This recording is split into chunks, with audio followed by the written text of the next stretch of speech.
right, we're back with a very special guest in many unique ways, Whitney Cole from the Mission Maven. And I want to start, Whitney. You have a pretty unique setup at the Mission Maven. Can you give a little bit of background? Yeah, so it's okay, so it's basically me and I have a full-time employee who runs the show. He's very organized and I'm not. He's my project manager. And then we have a few writers. And what we do is we work with health tech and digital health startups, mostly startups, sometimes more established companies, but we work with them to build their content strategies and then execute on those content strategies. So Jordan, my project manager, and I wear all the hats. We do all the things, and then we pull in writers as needed. So, how did that originate? And did I assume at some point you worked at a more traditional company? Yeah, so I graduated from college with an English degree, and I mean, what job am I supposed to get, right? If somebody told me that I could either be a teacher or I could be an insurance salesperson. And no offense to people in those careers, but it just wasn't like what I wanted to do. So I got a job as a content strategist, and as an English major, I didn't know that there was such a thing as marketing. Like I didn't really know what it was. I'd heard people throw around the word. But all of a sudden, I'm thrown into this role where I'm like writing marketing content. I'm like, what on earth am I doing? But I found out I loved it, and I found like I saw how it could help people be successful. So after I had my first kid, I left that job and I started doing a lot of like freelance content for companies, freelance marketing content.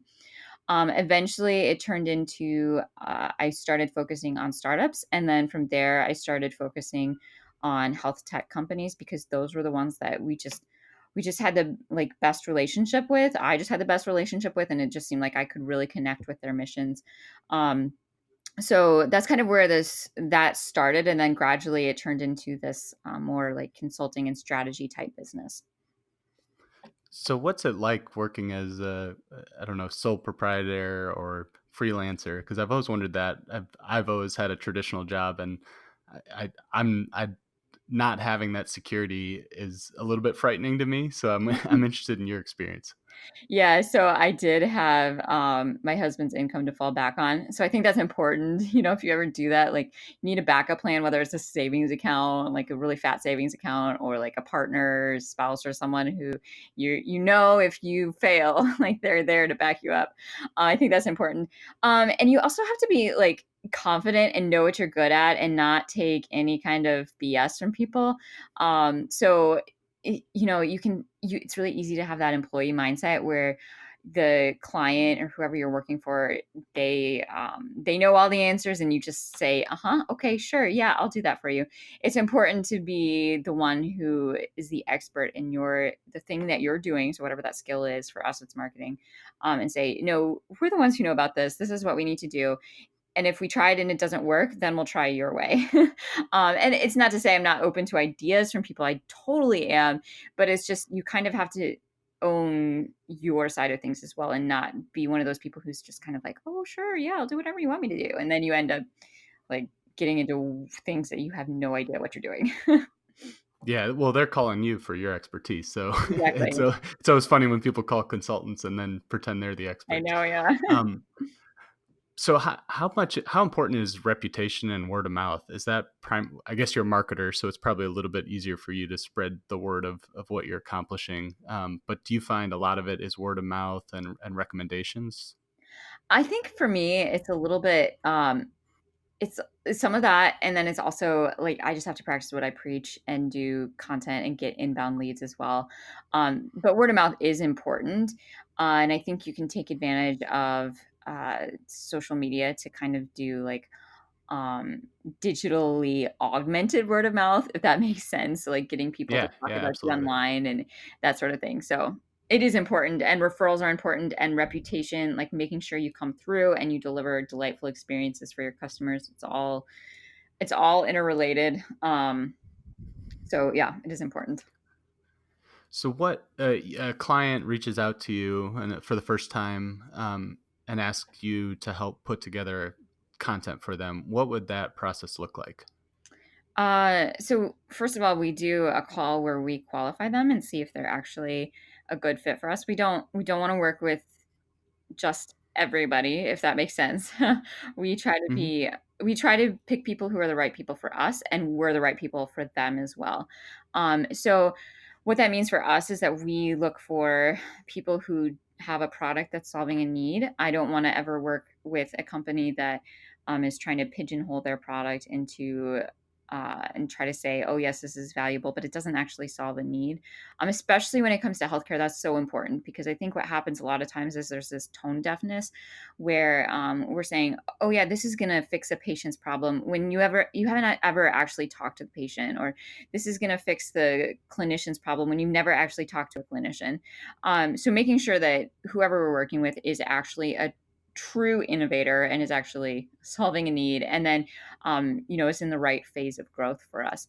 So those are kind of that's like the qualification phase. We do a qualification call, and then from there, um, we pull together. So if we decide to work together, we pull together the right people from their internal people from their internal group. So like who's the right people to have in these conversations? Because what we do is we sit down and we have 6 weeks where we do 2 hour strategy sessions over the course of that 6 weeks, and they're each about 2 hours apart, or sorry, 2 weeks apart.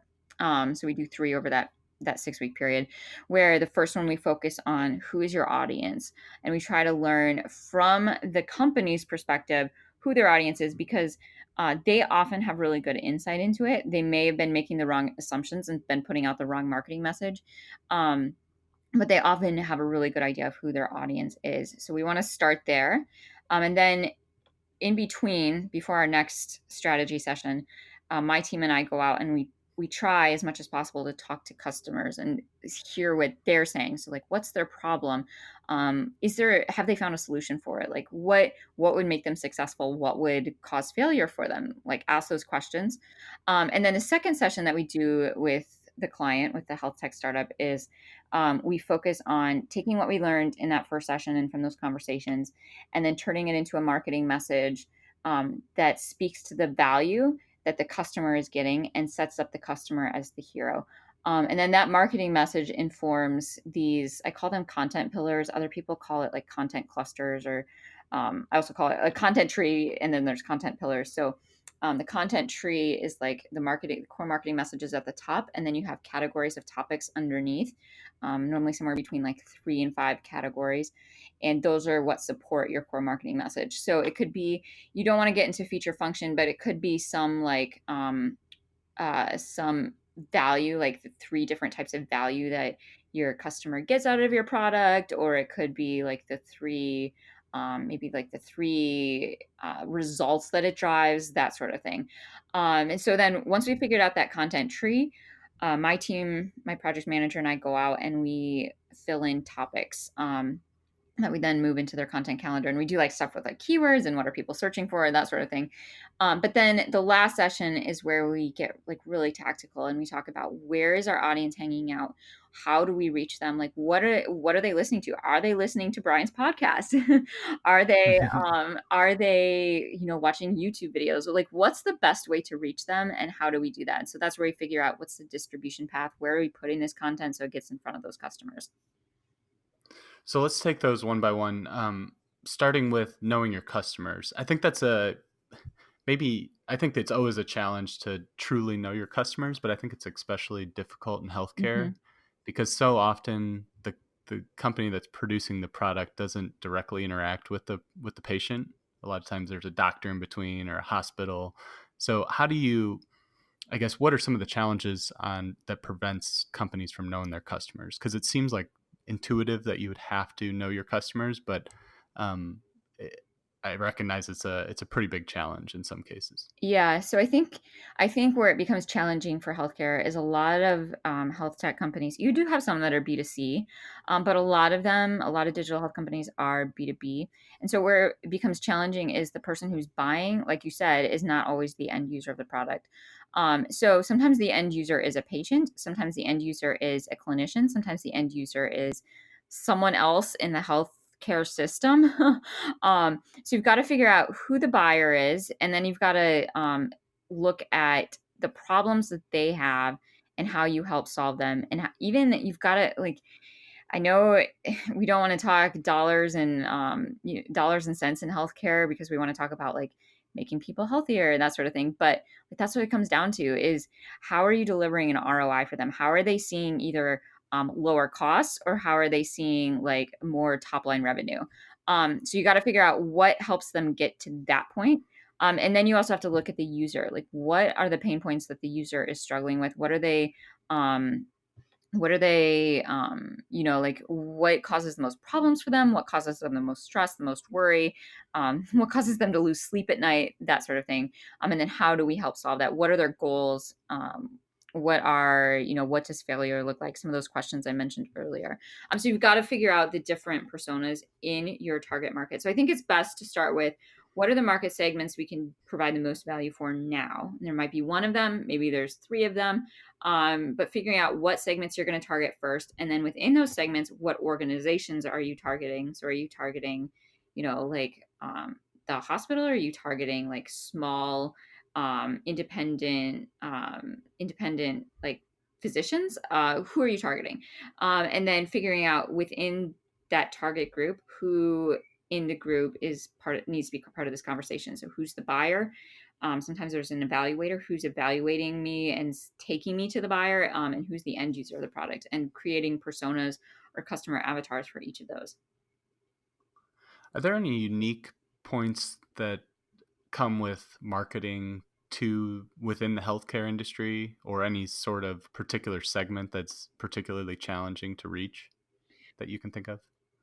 Yeah, a few. I mean, I think the thing to keep in mind is that no matter if you're marketing in healthcare or you're doing e-commerce or if you're like doing very local marketing, you're always marketing to a human. So even if you're a B2B organization, the person, or you're selling to a B2B organization, the person who or yeah, sorry, that's right. If you're a B2B organization, if you're selling to another company, um the thing to keep in mind is the person who is buying, everybody at that decision making table, they are all humans, and so they all have, even though they may have like ROI driven conversations, that ROI conversation also causes some sort of human problem. So is it causing them fear? Are they afraid they're going to lose their job because they didn't deliver on the numbers they told their boss they could?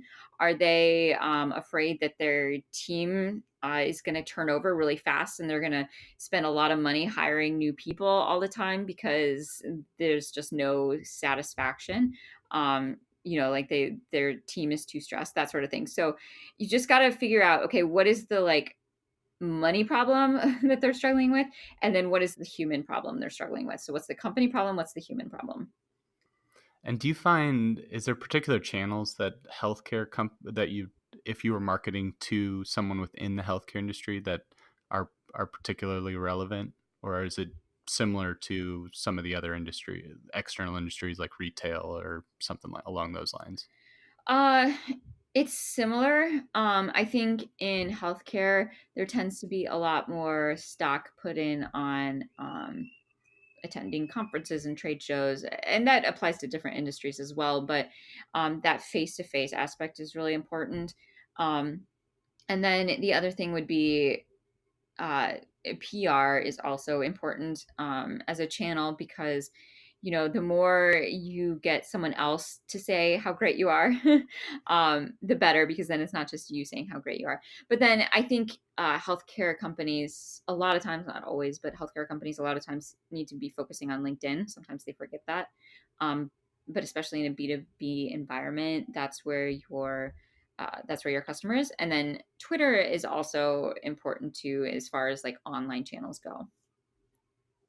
Gotcha, gotcha. Yeah, I'm always curious, especially doctors. I can never figure out. It's kind of an interesting dynamic because we have new doctors entering the marketplace, and then the doctors that have been in place for 20 years, and they're so markedly different. I've Yeah. talked to a couple people on the podcast that are going through the challenges of trying to shift their messaging depending on who they're interacting with, Yeah. and it's not the not the easiest challenge. Yeah. That's for sure. The generational thing is it's tough to overcome.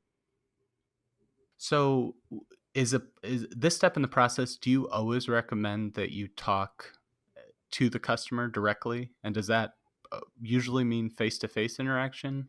I think it's super important. It doesn't have to be face to face. It can be a phone call. But one thing I recommend people do is number one, have us talk to customers. If we're working with them, or their team can talk to customers and ask the same set of questions. The other thing is to talk to friends and family type people. So it's not your mom, unless your mom is like really knowledgeable about your industry, but friends and family are people who are close to you. They're friendly to you and your company. They want you to succeed. But they also could be like you're a buyer that could be a potential buyer, or they know your potential buyer really well. And then you take your list of questions and your core marketing message to them and say, what do you think? And are we on track here, or where can we change? And then that helps you tweak your marketing message and your marketing materials a little bit so that you're even more targeted at your buyer, if that makes sense. Yeah, and the primary goal is to get feedback, not only on your messaging, but also the product you're trying to market, Yeah. and really get the true voice of the customer back. Yeah, so I do more with the messaging.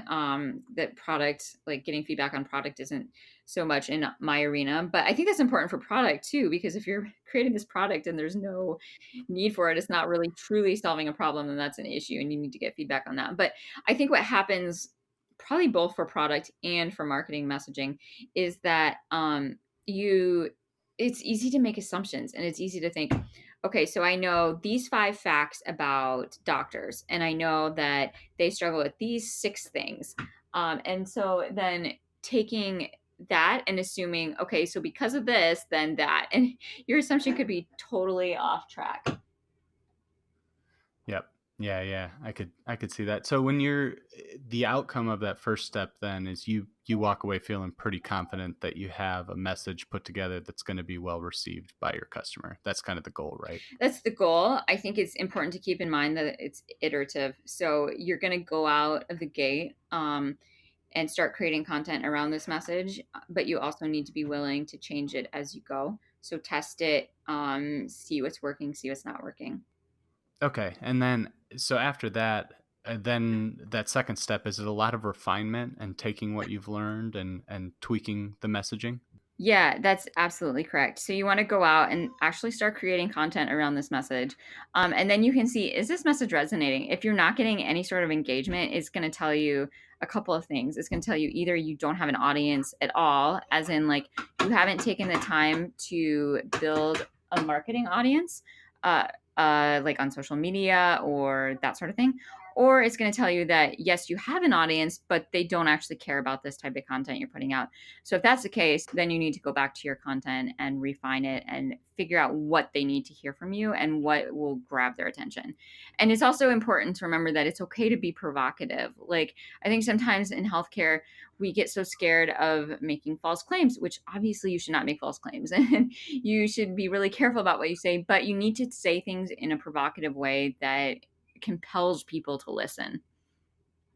That's a really important point because if you get too far on the other end of the spectrum, it becomes just kind of a flat message that's not gonna move the needle at all. And I see that a lot, and especially on TV commercials where it's like you see a commercial, you see the brand name, maybe you see something about the product, but it doesn't really tell me anything about what it does or how it should resonate, and it's too common in healthcare, and I wish I get why it happens because you want to be protective and not not try to offer the moon and then not make it because there's serious impact because we are dealing with people. Um, but it's such a critical message because if you, I feel like if you don't do that, you're almost dead before you even start. Am I thinking about that right? You're absolutely correct about that, because you shouldn't make false claims in healthcare because that can affect people's lives. I mean, look at Theranos. Like, that's the story everybody talks about. They made false claims, and it. I don't think anybody died, but people could have died as a result. So you don't want to do that, but you want to tell truth in a provocative way. If maybe that's a better way of saying it. Yeah, that's a great way to say it. So you said you work with a lot of startups. I'm curious, does it depend? Does the messaging vary greatly depending on where the startup's at in their progress as a company? Um, Not really. When we come in and work with them, they normally have a product that is either in the market already, they're already selling it, or they are ready to go to market with it. So, um, there's lots of different stages of startups, and you can look at it, by funding or where they are in their like product cycles, that sort of thing. But typically, when we come in, they have like kind of a trajectory before them, and we're just helping them amplify that. Okay. And how much of the messaging with startups is educational? Because I've talked to a bunch of startups on the podcast, and a lot of times what they're doing is something completely unique that hasn't been offered prior. And I imagine when you're marketing that, you almost have to be educational as a foundation. Yeah, that's absolutely right. Because a lot of times in these cases, the audience doesn't know they have a problem, or maybe they know they have a problem, but they just think they have to deal with it and live with it. They don't know there's a solution. So in that case, it's the startup's job to educate the audience because they're creating a whole new market or a whole new product category, something that nobody's ever seen before, or they haven't seen it done in this way before. So it's very important to be educational. I think it helps when you think of your content in aligned with the buyer journey. So there's the awareness phase where people they may not, like I said before, they may not know they have a problem, or maybe they know they have a problem, they just don't know there's a solution. So that's where you have to do a lot of educating and saying, hey, look, here's your problem. This is all the things that's going to happen as a result of your problem. Oh, and here there's a solution for it. This is what the solution looks like. Here are 5 ways to get to that solution, that sort of thing. And then the second phase of the buyer journey is consideration. So that's where they know they have a problem and they know there's a solution, but they don't know what solution is right for them yet. So then you're doing a lot more like product focused content. So, what this product can do for you, how it can help you, how it can deliver an ROI, that sort of thing. And then the final phase of the buyer journey is this decision making phase. And that's where you want to have content that's very focused on the sale because they know they have a problem at this point. They know there's a solution. They know that you and maybe one or two other people are like perfect for their company and they've just got to decide which one is best. And so in that phase, you want to be doing a lot of like case study content and you want to be doing content that's like product demo and like showing how your product works and how it can help them. Yeah, I'm always amazed when I talk to marketers because it's I'm gonna be honest, it's not my cup of tea and it's not something I'm strong at. But it always seems so artistic to me. But then when you talk to them, there's a real science behind it and kind of some key principles like you just mentioned. How common, or I guess across the wide range of companies you work with, do you see a lot of commonalities, and are you able to pull kind of the same concepts and approaches for a lot of them, or is it a very wide, or is the variance wide in the different companies you work with? Yeah, I think so there are commonalities. It's hard to like have a one size fits all strategy though, just because if you do that, you're not going to get the right kind of results because marketing, like you said before, it there is an art to it. There's a science to it, but then there's also an art to it, and you've got to be able to be agile and respond to events or circumstances or scenarios that are happening. Um, so your markets are normally going to be different depending on the customer unless you're working with like a really niche group of people, then maybe you can say like yes, all of all of these markets are exactly the same. And then your marketing should depend on that audience, so that's why it can't be one size fits all.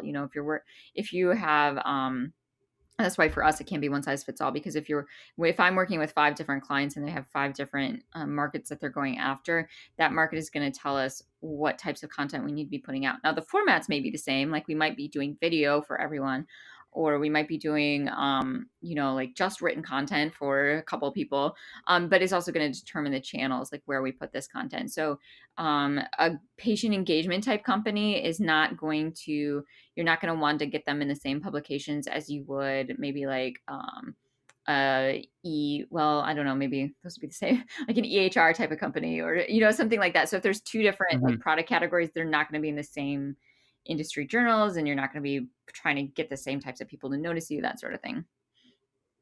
Sure. So in the course of the engagement with your customers, what are those conversations like? Is it very conversational and collaborative, or are a lot of times you directing and a company kind of is up in the clouds and you're trying to bring them back down to earth? How do those conversations play out? It should always be a conversation and should be collaborative. I like to call it co-creation because it shouldn't just be me and my team saying, "This is what you need to do." It should be us working together to find the best fit for this company. So, what strategies, what campaigns, what tactics are we going to try that will be the best fit for them?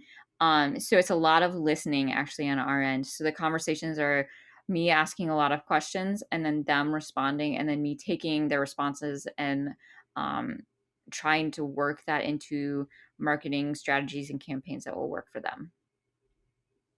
I think if we work together, it would be much more the opposite. You'd be trying to bring me from getting distracted off in the clouds. It's all about asking the right questions, right? Yep, yep, absolutely. Okay, so let's then get so you've let's assume you've talked to your customers, you've got the messaging pretty well put together, and I'm pulling from your website. You use the term breaking through the noise. So can you define noise? I think I know what that means, but I'm curious kind of how you categorize that. So, noise is anything that is vying for your audience's attention. And especially in this day and age, I read somewhere recently that as like a normal person, you probably read or see or interact with like 5,000 advertising messages a day or something like that. Like it's a ridiculous number. Oh my gosh. And then, so you think about that, like if you're interacting with 5,000 advertising messages a day, like how many other messages are you being bombarded with from social media? Like just your friends on social media who aren't trying to sell you something, or maybe they are because they're like trying to sell you this like shampoo or something. I don't know. um, but maybe it's like your friends on social media, and they're just like putting messages out, or maybe you get a million emails a day, and so you're getting bombarded by all of these messages.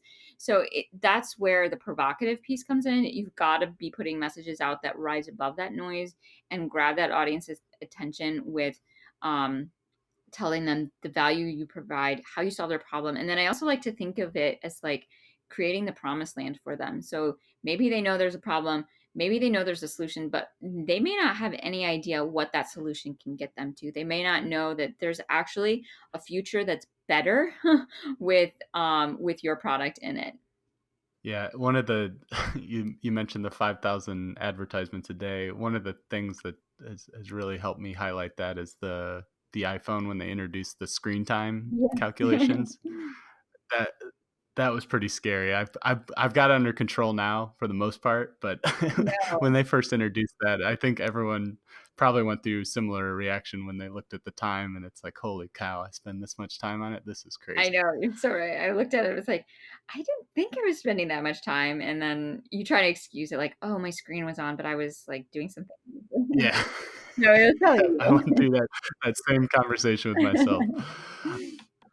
So when you're coming up with techniques to break through that noise, you've talked about being provocative, but how important is the channel that you choose to market? Uh, it's important because it could mean the difference between reaching the right audience or reaching the totally wrong audience. And there's a lot of different channels to consider. I think I mentioned some of them, but social media is one. You should always do owned content, which is like content that lives on your website, like things you actually own and have control over. But then a lot of stuff out there you can't own, you can't control. So you can't control when Google changes its search algorithms and you were first in the search and now all of a sudden you're like number 30 and nobody's seeing you. You can't necessarily control the algorithms, but you can figure out like the best way to work within the parameters of those algorithms. Um, so owned content, you need to do earned content. You have to do PR. That's so important. And then you should also be doing paid content. So you should be doing paid ads. Um, like paid ads on search engines and paid ads on social media, and understanding like the differences between the two and how to do audience targeting on those. It's very, very important to do omni-channel. So it's not just one channel, it's multiple channels, but then figuring what those channels are for your customers. Like I had an interesting conversation recently with a guy who does paid search, and he mentioned that he does Bing ads. And I was like, Bing, like, does anybody actually use that?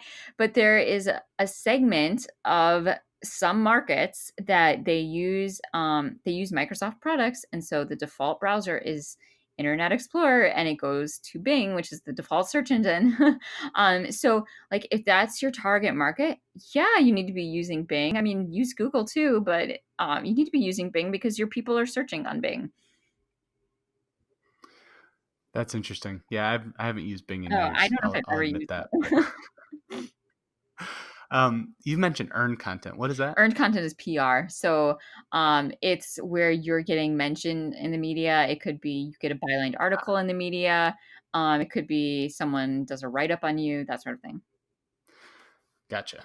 So you would still recommend when you talk about having your own content, whether that be a blog or a website, you would still recommend that? Because I've personally, for the podcast, I've thought about setting one up, but it seems like there's back to that noise. There's so much noise that I kind of came to the conclusion: why would anyone, or how would anyone ever make it to my blog or my website? And with so much out there, Yeah, you am I thinking about that wrong? Yeah, you are. Just because, your blog so Google can't index your audio files at this point. Someday they will probably be able to, but at this point, they index text. And so you will probably struggle to drive a lot of search traffic unless you have longer form text where Google can, search and find the keywords and topics it's looking for. So I am a huge Ah, fan of okay. repurposing content. So even if you just take your podcast and like get transcriptions of it and then post those on your blog, that will help. Ah, okay. Interesting. So does everything kind of funnel through social and search at this point then? Yeah, I mean, Is that a fair email is statement? another way where people will get to you direct. Referrals, that would be like earned media if you get mentioned or linked to by other websites.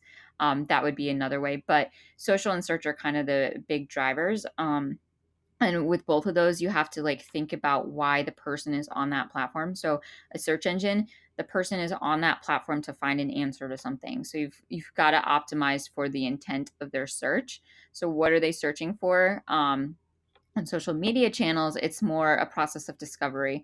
So they're there because they want to like hang out with their friends on online, or they want to like communicate with someone, or maybe they like to like you know be a thought leader in some way, and so they're posting videos on LinkedIn or something. But they're on search or social media channels for a totally different reason than they're on search. So if you use the same types of content and the same types of strategy for search engines as you do for social media, you're not going to be successful. You may be successful in search, but you're not going to be successful in social media. So you got to think about it. All goes back to your audience. You got to think about, why is my audience on this platform, and how can I make the experience most successful for them. So for social media platforms, that means not linking out a ton, because social media platforms don't want users to leave the platform. They want them to stay there. So just giving them digestible pieces of the content that kind of help raise brand awareness and maybe make them more interested. And sometimes linking out so that they can get to you, but also understanding that search engines don't like linking. Okay. What about Twitter? Because Twitter's kind of an interesting one. I think LinkedIn, Facebook, I'm sure there's nuances to both of those and some of the other ones, but Twitter's kind of its own beast in my mind because the format's so significantly different than some of the other ones. How do you stand out in Twitter when you can put out one tweet that goes into a timeline with millions and millions of other tweets? So for Twitter, more than other platforms, it's more of a numbers game. I am not personally a fan of Twitter. I'm not saying people shouldn't use it. I think they should, and I use Twitter. I think it's hard to use and it's hard to be human and have human conversations on there. Some people are doing it really successfully. One thing I've seen is people doing chats and hosting chats on Twitter, and that brings in the human element. But I think it's hard to do. Yeah, because you either end up having a feed full of just blatant marketing Exactly. where you constantly posting links and you can tell it's not a human, or you have the person that it's a genuine human tweeting out whatever's going on with them. But I haven't seen any. Well, I'm sure it's out there. I don't use Twitter a ton, but I haven't seen. You kind of have to find a balance between that, right? Where you're putting out real content that's engaging and human, but at the same time having some sort of marketing because you need to close the sale, for lack of a better word. Yeah, yeah, I was actually just talking about someone with that about that today too, because you wanna, like, automate things as much as possible for the sake of efficiency, but you also need to be human, so some of that means, like, engaging, commenting on people's posts, engaging with them when they comment on your post, reaching out to them if they like your post and saying, "Hey, thanks, we appreciate the engagement," or whatever, like, things like that where they can just tell that you are a real human being. Yeah, a lot of work. Yeah, it is. Yeah. So what else, in terms of breaking through the noises? I'm sure there's so much that goes into breaking through the noise. What is there anything else that kind of jumps out that you would want to mention? I think one of the things that people sometimes struggle with is they want to put out sales type content, um, and they think that it should work for them. And there's nothing wrong with sales copy and good sales writing and good conversion copy. However, if that's all you're putting out, your audience is going to be really turned off because um, marketing is a relationship, and you should be offering something in return for what they are giving you. So if you are offering, a product to them, and they're giving you their money, you've got to educate them about the value of that product. They've got to see that it's helpful. So something I see people struggle with is communicating that value in educational content, like we were talking about before. Um, so I think that's just one thing to remember is you're not going to break through the noise if all you're doing is self promotion. I think the key way to break through the noise is to think about your audience and then think about what you can give them for free. And like Yeah. just make yourself trustworthy to them. It helps build trust. It helps them be loyal. It helps them, it gives them a better idea of like who you are as a company. If you can do that and then sell along the way, that's probably the best strategy. Yeah, that's interesting you say that, and I've taken a few notes here because I'm gonna tweak my strategy for the podcast slightly after talking with you. But I always try to just put something out that I would be personally interested Yeah. in, and nobody wants a feed full of ads. I mean, we see, like you said before, we see enough of those. Yeah, that's a really great point. I haven't thought about it that way, but if like, would I actually want to read this? If not, then why am I putting it out there? That's a great point. Yep, yep. Okay, so I think that's kind of the final step in the process, and now you have the full package put together. How does that go about launching it then? Do you have I assume that's part of the strategy, but what goes into that? To actually executing on the content. Yeah, is that simply a click of the button? No, so it takes a lot of work to actually create the content. Okay. So the strategy is just the beginning. For us, it takes about 6 weeks. It depends on the size of the client and the market segments and whatever. But about 6 weeks, and then actually executing. First, you've got to implement all the right tools. So, I mean, you want some sort of marketing automation. It could be a really robust system, like a big CRM that has marketing automation built in, or it could just be email marketing like Mailchimp, or it could just be social media marketing like Hootsuite or CoSchedule. But you want to implement the right tools to make you the most efficient at your content, and then you've got to figure out like who's actually writing the content, because that's the hardest thing to do is actually get out and write the content. Um, and if you don't have someone who is a good writer, or you don't have someone who has the time to put into it, you've got to find someone externally to work with. There's a lot of great freelancers out there who do marketing type content, who would you could pull in and have them be part of the team. There's agencies out there. You can work with me and my team, but there's a lot. You've got to find the right fit for you. So it's not like a one size fits all solution. So you've got to find someone, whether it's internal or external, to create the content. And a lot of times, startups have, because they have really smart people as part of their teams. They have, people who are probably really good writers, but they just don't have the time. So sometimes it's a matter of a writer sitting down with the subject matter expert and just talking with them for 30 minutes and learning from them, and then taking that out and turning it into written content or video content or whatever. Hearing everything that goes into it, I'm wondering, is it one part nerve wracking and one part excitement when you actually get to the launch phase? Oh, yeah, I love it. Like, once we get to that phase, I it's not really nerve-wracking because 'cause I've done it enough, so I'm just like, "Yes." Maybe I should ask my knowing my audience, I should ask my customers, is it nerve-wracking for them? But I think if you trust the person who's, like, executing on it for you, there should be, there shouldn't be a lot of nerves, hopefully. I mean, there's always, like, "Is this actually gonna work? Are we" is this strategy gonna be effective for us? But also keeping in mind, if it's not effective, it doesn't mean we failed, it's just means we go out and try something different.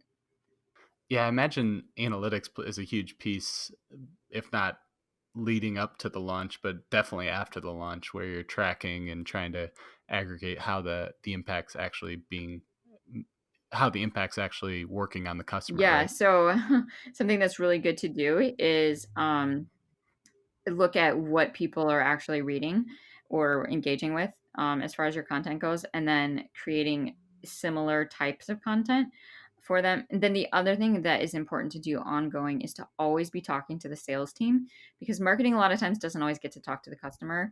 And so it's easy to just get stuck in, oh, we built this strategy, so this is what we're doing and we're going to stick to it.